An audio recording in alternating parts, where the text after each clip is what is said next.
Hello అండి, అందరికీ నమస్కారం. సమ్మర్లో మనకి విరివిగా దొరికే పళ్ళలో కర్బూజా కూడా ఒకటి. ఇది శరీరంలోని వేడిని తగ్గించి శరీరానికి ఎంతో చలువని ఇస్తుంది. ఇది ఆరోగ్యానికి కూడా ఎంతో మేలు చేస్తుంది. అయితే ఈరోజు కర్బూజా జ్యూస్ ఎలా తయారు చేయాలో చూద్దాం.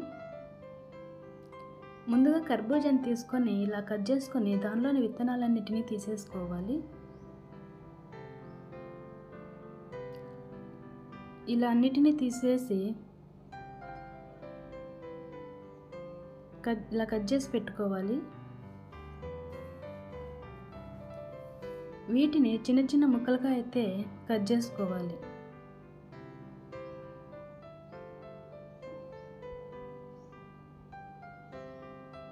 ఇలా కట్ చేసుకున్న వాటిని ఒక మిక్సీ జార్ తీసుకొని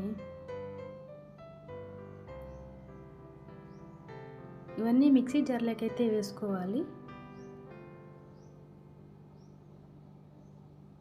దీంట్లోనే ఒక స్పూన్ చక్కెర కూడా వేసుకోవాలి. ఇప్పుడు మూత పెట్టుకొని బాగా గ్రైండ్ చేసుకోవాలి. ఇప్పుడు ఒక గిన్నె తీసుకొని దీంట్లో 3-4 ఐస్ క్యూబ్స్ అయితే తీసుకుంటున్నాను. ఇప్పుడు దీంట్లో మనం గ్రైండ్ చేసి పెట్టుకున్న కర్బూజా జ్యూస్ని అయితే వేసుకోవాలి.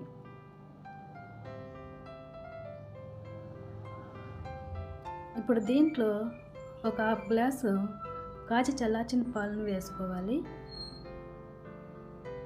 ఇప్పుడు ఈ పాలన్నీ బాగా మిక్స్ అయ్యేలాగా కలుపుకోవాలి. ఇప్పుడు దీనిని ఒక సర్వింగ్ గ్లాస్లోకి పోసుకోవాలి.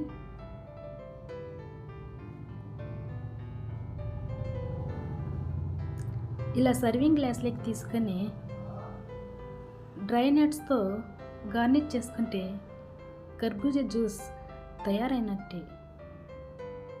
మీరు కూడా ఒకసారి ఇంట్లో ఇలా ట్రై చేసుకోండి.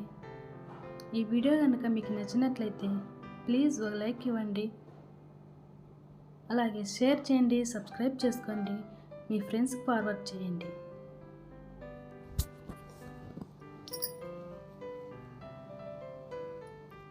Thanks for watching.